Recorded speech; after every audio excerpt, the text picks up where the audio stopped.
നമസ്കാരം, ഞാൻ ജിഷ്ണു വാസ്തവ. എല്ലാവർക്കും ഇടവന വേദസിന്റെ യൂട്യൂബ് ചാനലിലേക്ക് സ്വാഗതം.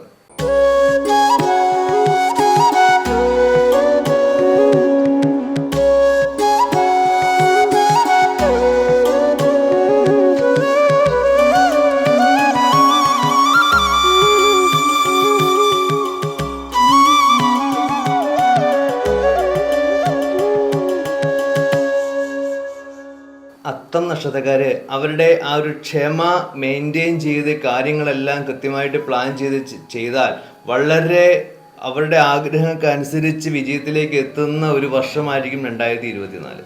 അതുപോലെ തന്നെ അവരുടെ ആ കഴിവിനുള്ള അംഗീകാരം കൂടെ അവരുടെ ജോലി സ്ഥലത്ത് അവർക്ക് തീർച്ചയായിട്ടും ലഭിക്കും.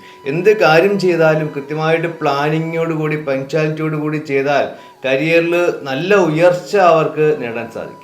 കുടുംബത്തിൽ നല്ല സമാധാന സന്തോഷമൊക്കെ വർദ്ധിക്കും. അതുപോലെ തന്നെ ഇവർ ചില സമയത്ത് കടുപ്പമുള്ള വാക്കൊക്കെ ഉപയോഗിക്കും. അത് മറ്റുള്ളവരെ മുറിവേൽപ്പിക്കുന്ന രീതിയിലാവാനുള്ള സാധ്യതയുണ്ട്. അപ്പം അതൊക്കെ ഒന്ന് കുറച്ച് സൗമ്യമായിട്ട് ഇടപെട്ടാൽ, അതുപോലെ തന്നെ മുതിർന്നവരൊക്കെ ഇവർക്ക് അനുകൂലമായിട്ട് വരികയും ചെയ്യും. അതുകൊണ്ട് സൗമ്യമായിട്ട് തന്നെ ഇവർ വാക്കുകൾ കുടുംബത്തിൽ ഉപയോഗിക്കണം.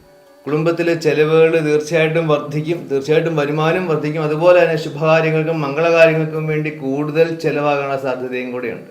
ബിസിനസ് ചെയ്യുന്നവർക്ക് ബിസിനസ് ഒന്ന് സ്ലോ ആയിരിക്കും, പക്ഷേ കൃത്യമായിട്ട് നമ്മുടെ ഡയറക്റ്റ് അറ്റൻഷനും ഹാർഡ് വർക്കും കൂടെ ചെയ്താൽ മാത്രമായിരിക്കും നമ്മുടെ പ്രതീക്ഷയ്ക്ക് അനുസരിച്ച് ബിസിനസ് വളർന്നു വരിക. അതുപോലെ തന്നെ ഗവൺമെൻറ് സംബന്ധമായിട്ട് ചില ഇഷ്യൂസൊക്കെ വരും. അതുകൊണ്ട് ടാക്സ് സംബന്ധമായുള്ള കാര്യങ്ങൾ കൃത്യമായിട്ട് ആ പീരീഡിൽ അടച്ചു തന്നെ പോകേണ്ടതാണ്.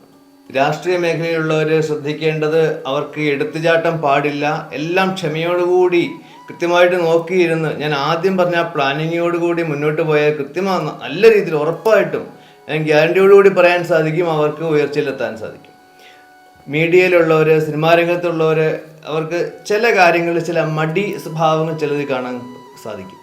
ആ മടി ഒന്ന് മാറ്റിവെച്ചാലും അവർക്ക് കരിയറിൽ തിളങ്ങാൻ സാധിക്കും. ഈ അത്തം നക്ഷത്രക്കാരായ കുട്ടികൾ രാവിലെ എഴുന്നേറ്റ് പഠിച്ചാൽ അവർക്ക് കൂടുതൽ മാർക്ക് അവരുടെ പരീക്ഷയിൽ സ്കോർ ചെയ്യാൻ സാധിക്കും. അതുപോലെ തന്നെ വാഹനം ഡ്രൈവ് ചെയ്യുന്ന ഒരു ഓവർ സ്പീഡ് ആവാൻ സാധിക്കുന്നുണ്ട്. അതൊക്കെ ഒന്ന് കൺട്രോൾ ചെയ്ത് അൾസർ സംബന്ധമായിട്ട് BP, അലർജി, ശ്വാസ സംബന്ധമായിട്ടുള്ള ബുദ്ധിമുട്ടുകളൊക്കെ ഉണ്ടാകാനുള്ള സാധ്യതയുണ്ട്. ആരോഗ്യ പ്രശ്നങ്ങൾ, അതൊക്കെ ഒന്ന് വേണ്ട ട്രീറ്റ്മെൻറ്റൊക്കെ വേണ്ട സമയത്ത് കൃത്യമായിട്ട് എടുത്ത് തന്നെ പോകേണ്ടതാണ്. മഹാവിഷ്ണു ഭഗവാൻ പ്രാർത്ഥിക്കുന്നതാണ് നല്ലത്.